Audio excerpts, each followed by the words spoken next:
मसीह यस्सु में आप सबकी सलामती हो। मेरी तरफ से और चर्च ऑफ राफा की तरफ से मैं आप सबको वेलकम करती हूँ और मैं खुदावंद की बेहद शुक्रगुजार हूँ इस खूबसूरत सोर्स के लिए जो खुदावंद ने हमें मुहैया किया ताकि हम खुदा के कलाम को दुनिया के कोने कोने तक पहुँचा सकें। और मैं शुक्रगुजार हूँ खुदा के बंदा के लिए, खुदा के खादम के लिए, जिसे खुदावंद ने अपनी खिदमत के लिए चुन रखा है और वो बड़ी मेहनत के साथ हर रोज़ खुदा के कलाम के लिए अपने आप को प्रिपेयर करते हैं और खुदा का ज़िंदगी बख्श कलाम बड़ी ईमानदारी के साथ हम तक पहुंचाते हैं। हम खुदावंद के बंदा के लिए दिल की अथाह गहराइयों से शुक्रगुजार हैं और शुक्रगुजार हूँ आज के इस वक्त के लिए, इन घड़ियों के लिए जो खुदावंद ने हमारी ज़िंदगी में बख्श दिया कि हम मिलकर खुदा के नाम को जलाल दे सकें और खुदा के कलाम की अमीक बातों को सीख सकें। और आए अब इससे पहले कि हम खुदावंद का ज़िंदगी बख्श कलाम सुने, हम अपने आप को, अपनी सोचों को, अपने ख्यालात को खुदा के ताबिया करेंगे और खुदावंद के कलाम को अपने अपने लिए मांगेंगे हैं। आए अपने सरों को झुकाएं और खुदावंद से दुआ करेंगे। Hallelujah, hallelujah, hallelujah. जिंदा आसमानी जलाली खुदा बाप, दिल की अथाह गहराइयों से तेरा शुक्र करती हूँ क्योंकि तू ही शुक्र, तारीफ़, तमजीद, हशमत और बुजुर्गी के लायक खुदा है। शुक्रगुजार हूँ खुदा बाप आज के इस खूबसूरत दिन के लिए, इन खूबसूरत घड़ियों के लिए जो तूने हमारी ज़िंदगियों में बख्श दिया कि हम मिलकर खुदा बाप तेरे नाम को इज़्ज़त और जलाल दे सकें। रब्बुल फ़ाज़, जितने भी तेरे लोग यहाँ पे इकट्ठे हैं, मैं उन सब के लिए तेरी बरकत को, तेरी सलामती को मांगती हूँ और मिन्नत करती हूँ कि खुदा बाप तो आज हम में से एक एक की ज़रूरत के मुताबिक रब्बुल फ़ाज़ तो हमसे कलाम कर, हमसे बोल, क्योंकि खुदा बाप तू बोलने वाला खुदा है, तू कलाम खुदा है। रब्बुल फ़ाज़ बड़ी मिन्नत करती हूँ तेरे खादम के लिए कि आज तो अपने खादम को, अपने ममसूक को आग के शोला की मानिद इस्तेमाल कर। तेरा कलाम खुदा बाप आज बड़े बादलों की तरह बरसे और ज़िंदगियों को सैर और आसूदा करे। मिन्नत करती हूँ खुदा बाप तो हम में से एक एक को छू, हम अपनी सोचों को, अपने ख्यालात को, अपनी रूह जान बदन को खुदा बाप तेरे ताबिया कर देते हैं। तो हमसे बोल और हमसे कलाम कर। तेरा कलाम जो बंद बंद और गूदे गूदे में से होकर गुजर जाता है, तेरा कलाम जो ज़िंदगियों में सरायत कर जाता है, तेरे कलाम के वसीला से ही खुदा बाप हमारे अंदर ईमान की मजबूती आती है। रब्बुल फ़ाज़ बड़ी मिन्नत करती हूँ कि तू हमसे बोल और हमसे कलाम कर और आज का कलाम हमारी ज़िंदगियों में खुदा बाप 100 गुना फल लाए और जड़ पकड़े। इबादत के शुरू से आखिर तक तो हमें छू और बड़ी बरकत दे, मसीह यस्सु के नाम से आमीन। मैं आप सबकी भरपूर तालियों में खुदा के कलाम को और खुदा के खादम को वेलकम करती हूँ कि वो आएँ और कलाम की अमीक बातों को हम तक पहुँचाएँ। जैसा कि आप जानते हैं कि हम मत्ती रसूल की अंजील को हमने शुरू किया हुआ है और आज हम उसके छठे बाप की 21वें आयत को हम आज देखेंगे और खुदा के कलाम की ज़िंदगी बख्श बातों को सीखेंगे। वेलकम पास्टर साहब। मैं दावत देती हूँ आप सबकी तालियों में पास्टर आमोस शहजाद को।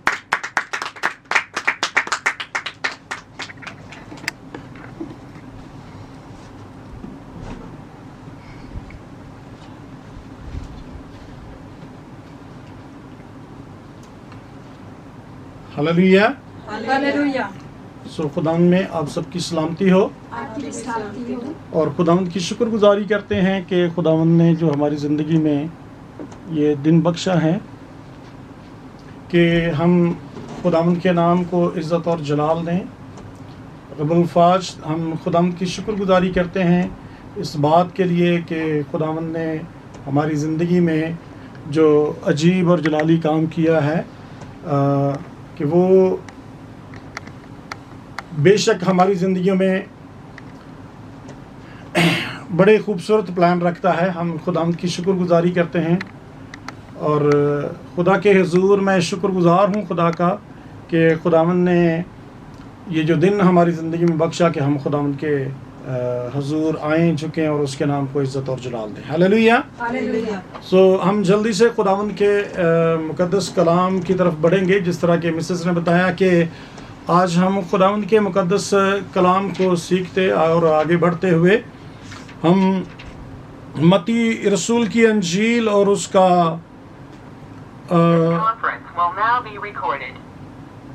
उसके छठा बाब और उसकी 21वीं आयत तक हम पहुंच चुके हैं और खुदावंद के मुकद्दस कलाम में से हम सीखते हुए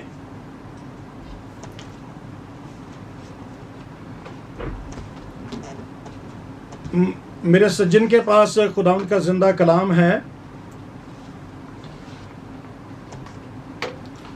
मत्ती रसूल की इंजील उसका 6 बाब और उसकी 21वीं आयत को। तो खुदावंद के मुकद्दस कलाम में यूं लिखा है, क्योंकि जहां तेरा माल है वहीं तेरा दिल भी लगा रहेगा। आमीन। सो खुदावंद के मुकद्दस कलाम का पढ़ा और सुना जाना हम सब के लिए बाइस से बरकत हो। तो खुदावंद के मुकद्दस कलाम का हिस्सा 6 बाब और उसकी 21वीं आयत, क्योंकि जहां तेरा माल है वहीं तेरा दिल भी लगा रहेगा। Where your treasure is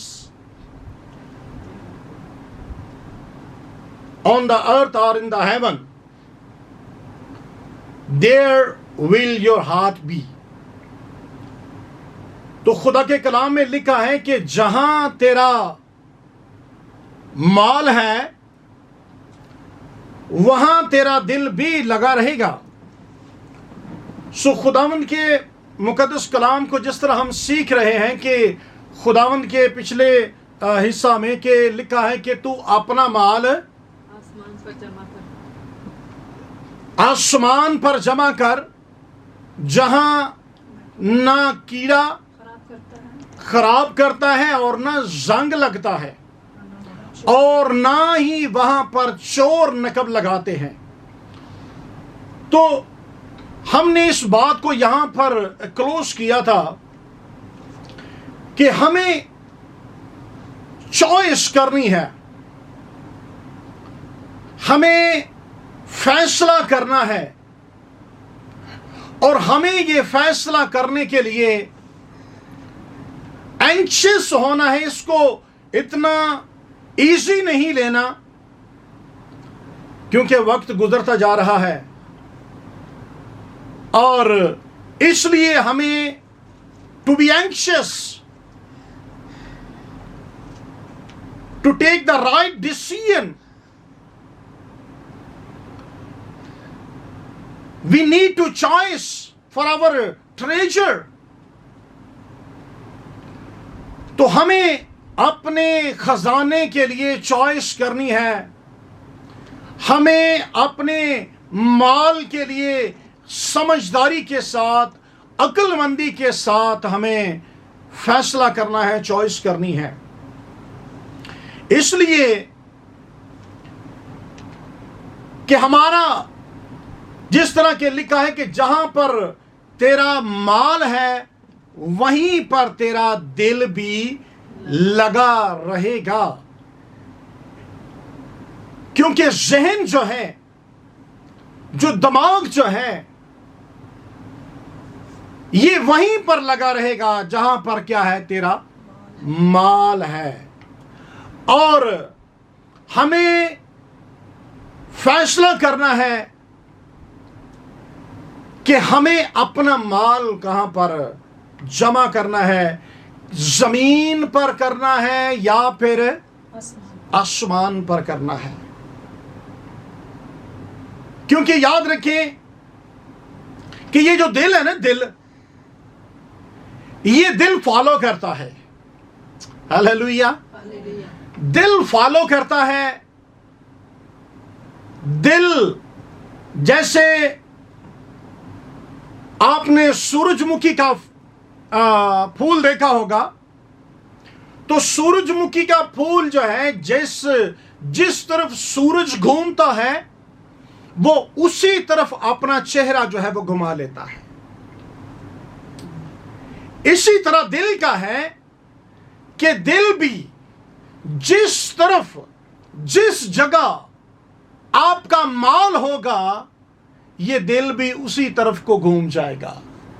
अगर आपका दिल जो है वो जमीन पर है तो ये जमीन की तरफ अपना रुख कर लेगा। अगर आपका माल जो है आसमान पर है तो ये आसमान की तरफ रुख कर लेगा।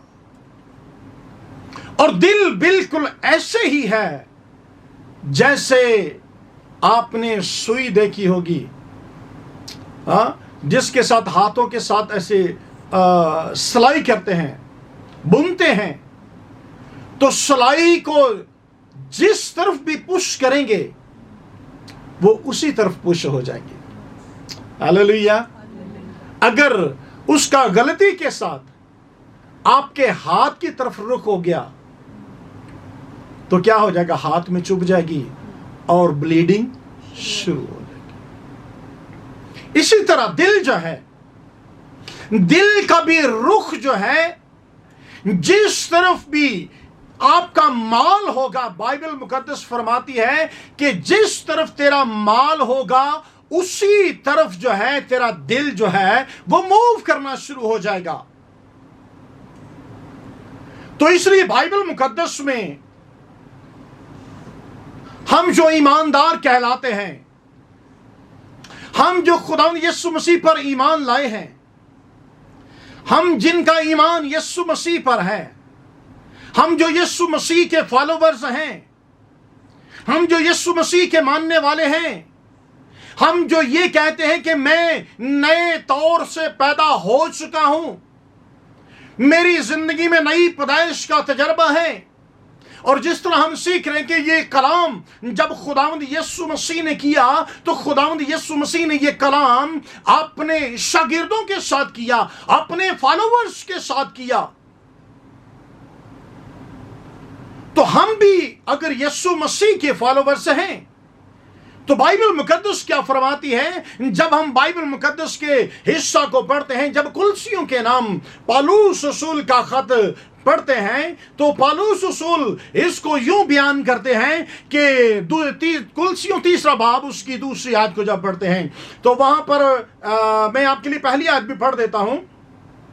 तो बाइबल मुकद्दस में लिखा है कि पास जब तुम मसीह के साथ जलाए गए तो आलमे बाला की चीजों की तलाश में रहो जहां मसीह मौजूद है। हालेलुया।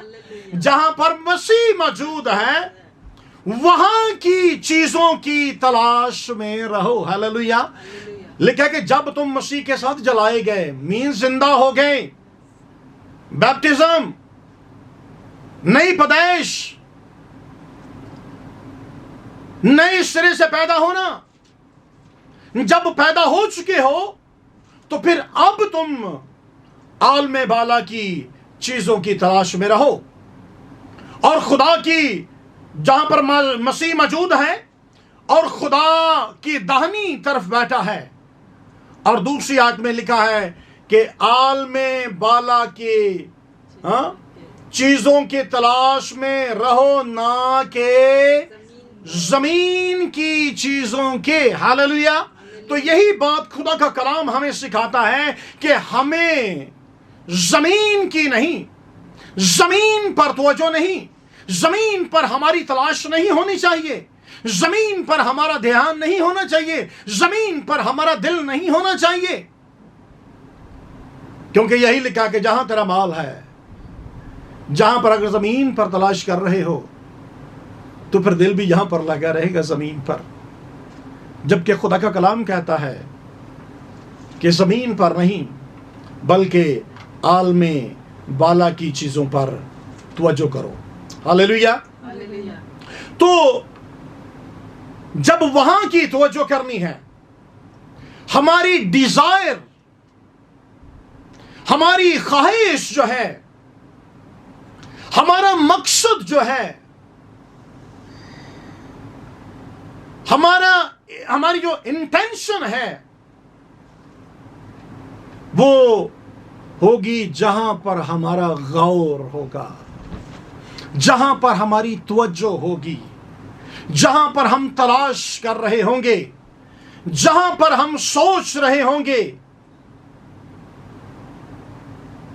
इन केस ये हकीकत है कि जहां पर हमारा खजाना होता है ना, माल होता है, हमारा ध्यान भी वहां पर रहता है, हम उस चीज, उस जगह की केयर करते हैं। हालेलुया। जहां पर हमारा खजाना होता है हम उस जगह की केयर करते हैं और फिर हमें उस जगह का खौफ भी रहता है। हालेलुया, के इथों कोई चुरा न लवे। हालेलुया, फिर हमें उस जगह का खौफ रहता है, फिर हम उस जगह की केयर करते हैं, देखते रहते हैं। तो इन केस अगर खुदा का कलाम कहता है कि अगर तुम्हारा माल जमीन पर है, लेकिन अगर आसमान पर है, हालेलुया, तो अगर आसमान पर है तो याद रखें, ना तो हमें खौफ करने की जरूरत है और ना ही हमें हिफाजत करने की जरूरत है। हालेलुया।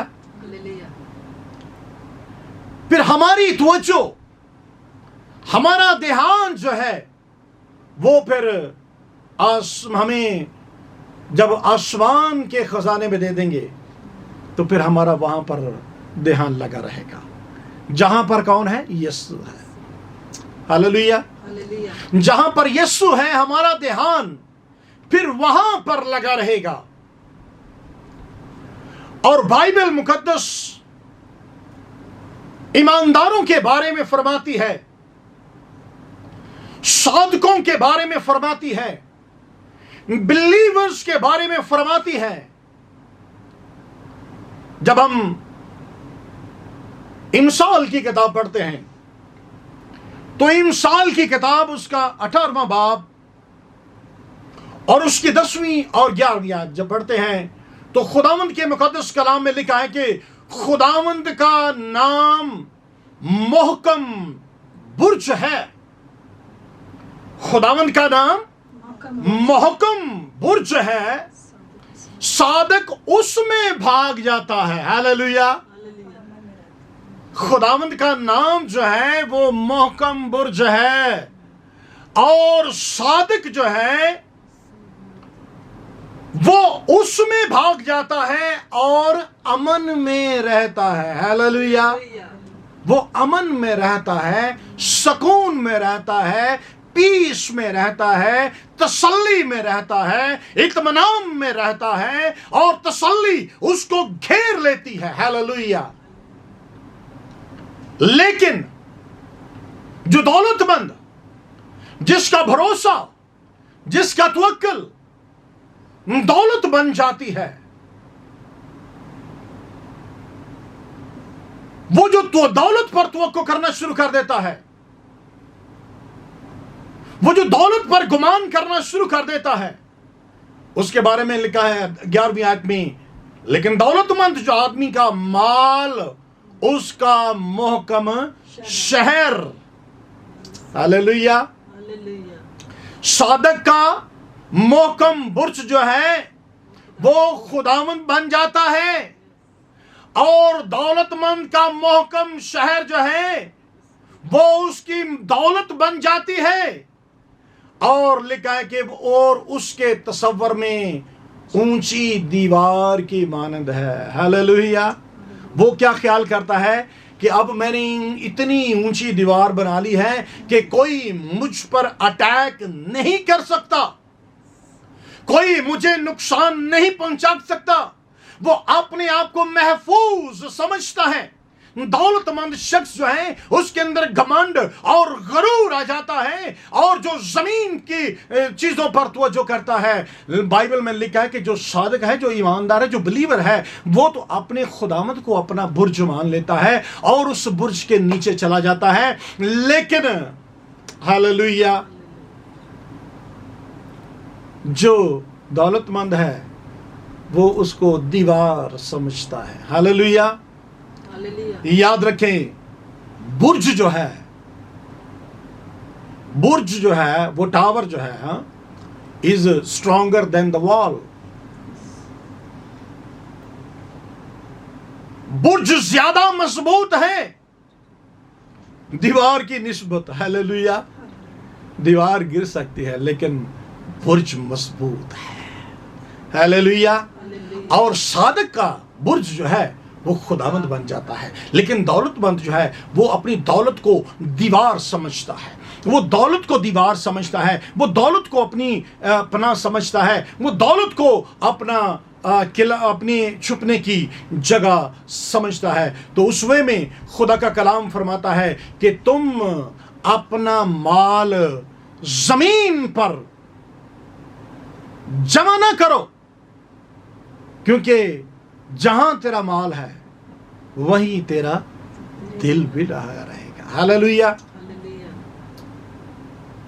इसलिए फिर हमें अपना दिल जो है वो कहां लगा, अपना माल कहां लगाना है, अपना माल कहां जमा करना है, ताकि जहां पर वहां पर हमारा दिल लगा रहे। Hallelujah, hallelujah. खुदा का बंदा दाऊद क्या कहता है? खुदा का बंदा दाऊद फरमाता है कि ज़बूर 119 को जब पढ़ते हैं तो ज़बूर 119 उसकी 111 आयत को, तो बाइबल में लिखा है कि खुदा का बंदा दाऊद फरमाता है कि मैंने तेरी शहादतों को अपनी अब्दी मिरास बना लिया है। हालेलुया। दाऊद ने अपनी मिरास, अपना माल, अपनी दौलत किसको बना लिया है? खुदा की शहादतों को। वो कहता है कि मैंने तेरी शहादतों को, मैंने तेरे कलाम को, मैंने तेरी कुदरत को, ऐ खुदावंद, मैंने अपनी मिरास उसको बना लिया है, क्योंकि उनसे मेरे दिल को शादमानी होती है। हालेलुया। किसके साथ? मुझे खुदा के कलाम के साथ शादमानी होती है। हमारी मिरास खुदा का कलाम, ईमानदारों की मिरास खुदा का कलाम, ईमानदारों के लिए। हालेलुया। और वो कहता है कि मैंने हमेशा के लिए आखिर तक तेरे आयन मानने पर दिल लगा लिया है। हालेलुया। मैंने दिल कहां लगा लिया है? खुदा का इंजील मुकद्दस में लिखा है कि जहां तेरा माल है वहीं पर तेरा दिल लगा रहेगा। और दाऊद कहता है कि मैंने अपना माल ही तेरी कलाम को समझ लिया है, मेरा माल ही तेरा कलाम है। और वो कहता है कि मैंने आखिर तक, और मैंने अपने दिल पर जो है, मैंने आखिर तक तेरे आयन जो है उन पर अपना दिल लगा लिया है। हालेलुया। क्योंकि उसने कलाम को अपना माल समझ लिया, और जहां पर तेरा माल है और वहीं पर तेरा दिल। हालेलुया। वो कहता है कि मैंने तो तेरे कलाम को ही अपना माल समझ लिया है। हालेलुया। और फिर दिल कहां पर लगा रहेगा? खुदा के कलाम पर। हालेलुया। इसलिए वो कहता है कि मैंने तेरे कलाम को दिल में रख लिया है ताकि तेरे खिलाफ गुनाह न करूं। हालेलुया। तो ये याद रखें कि हमारा दिल, हमारा जो माल है, तो याद रखें कि पहले क्या होता है? ख्याल आता है। माल जमा करते हैं तो पहले ख्याल आता है। तो ख्याल, जहां पर हमारा ख्याल रहेगा, जैसे हमारे ख्याल होंगे, जैसा ख्याल आता है वैसा ही वो ख्याल हमारे अंदर काम करता है, हमारे अंदर काम करता है इनवर्डली। जब ख्याल आता है तो वो इनवर्डली हमारी जिंदगी में काम करता है। और याद रखिए कि पहला ख्याल आते हैं ना, बहुत सारे ख्याल आते हैं इंसान को, लेकिन जो पहला ख्याल होता है वो फ्री ख्याल होता है। पहला ख्याल कौन सा होता है? फ्री ख्याल होता है। The first thought, the free thought. और बाइबल मुकद्दस में लिखे कि let it come and go from where it came. Let him go. ख्याल आते हैं, सोचें आती हैं, लेकिन कभी भी उसने हमें उनको अपने जहन में घोंसला नहीं बनाने देना। इस तरह खुदा यीशु मसीह ने एग्जाम्पल दी थी कि परिंदे सर से आते हैं, उड़ते हैं, कभी किसी ने परिंदों को अपने सर पे घोंसला नहीं बनाने दिया। इसी तरह भी जब ख्याल कोई आए, इस तरह का जमीनी जब ख्याल आए, तो उस ख्याल को, वो ख्याल उस वक्त फ्री होता है। फर्स्ट ख्याल जो थॉट आता है वो फ्री होता है, लेकिन जिस ख्याल को हम फिक्स कर लेते हैं ना, वो फ्रीक्वेंटली आता रहता है, क्योंकि अंदर ही होता है ना, वो अंदर ही होता है, पहले से ऑलरेडी हमने उसको फिक्स किया हुआ है। तो वो दिल के अंदर करीब है, वो बार बार आता है, फ्रीक्वेंटली आता है। लेकिन जो फर्स्ट थॉट आता है वो उस वक्त फ्री होता है। तो याद रखें, जब पहला ख्याल आए ना इस तरह का, वो उस वक्त फ्री होता, फिक्स नहीं होता। उस थॉट को उसी वक्त हमने अपनी जिंदगी से रिमूव करना है, उसी वक्त उस ख्याल को रिमूव करना है, उसको अपने अंदर जगह नहीं देनी। जब माल जमा करने का ख्याल आए तो उसी टाइम हमने उसको अपनी जिंदगी में जगह नहीं देनी,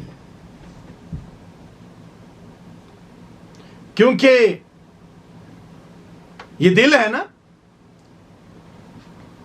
याद रखिए हमारी बॉडी में ये दिल जो है ये बहुत ही अहम पार्ट है हमारी बॉडी का। हमारे जिस्म में से खुदा अगर चाहता है हमारी जिंदगी में, अगर मांगता है खुदा, हालेलुया, हमारा खुदा किसी चीज का भूखा नहीं है। Hallelujah, hallelujah. क्या वो हमारे मालो दौलत का भूखा है? इसलिए वो कह रहा है कि आसमान पर लाओ। हाँ, हमारे मालो दौलत का भूखा है? वो हमारे मालो दौलत का भूखा नहीं है कि वो हमें कहे कि आसमान पर पहुंचाओ, मुझे मालो दौलत पहुंचाओ, वहां पर जमा करो, मुझे भी कुछ चाहिए।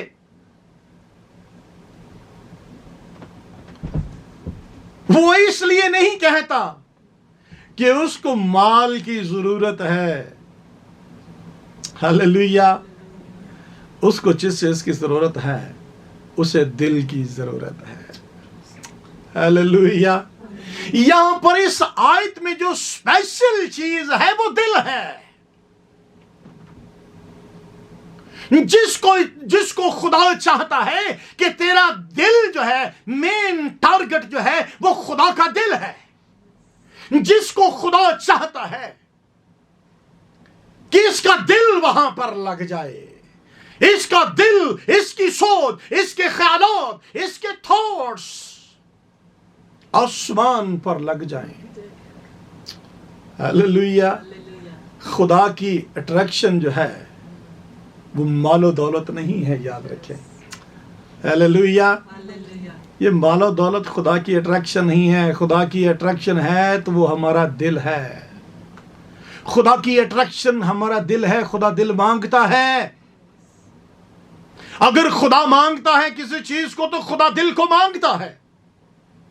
बाइबल मुकद्दस में लिखा है, जब इमसाल की किताब पढ़ते हैं तो इमसाल 23वां बाब उसकी 26वीं आयत को, तो इमसाल 23वां बाब उसकी 26वीं आयत में खुदावंद के मुकद्दस कलाम में लिखा है कि ऐ मेरे बेटे अपना दिल मुझको दे। Hallelujah, hallelujah. क्या लिखा क्या है? बेटे, ऐ मेरे बेटे अपना दिल मुझको दे। इट मीन्स कि हमारा खुदा हमसे हमारा दिल मांगता है। हमारा खुदा दिल मांगता है। हमारा खुदा मानो दौलत नहीं मांगता बल्कि मानो दौलत देता है। Hallelujah, hallelujah, hallelujah. वो देता है, लेता नहीं है। हमने खुदा के मुकद्दस कलाम में से सीखा है कि हमारे खुदा की खूबी है देना। हालेलुया। हमारे खुदा की खूबी है देना, लेना नहीं। आमीन। तो फिर यहां पर कोई कैसे सोच सकता है कि खुदा को शायद मालो दौलत की जरूरत है, खुदा मालो दौलत मांग रहा है इसलिए वो कहते हैं वहां पर पहुंचाओ, मुझे जरूरत है। नो प्लीज, खुदा माल दौलत नहीं, दिल की डिमांड करता है। इसलिए वो कहता है क्योंकि ये अगर वहां पर जमा करेंगे तो इनका दिल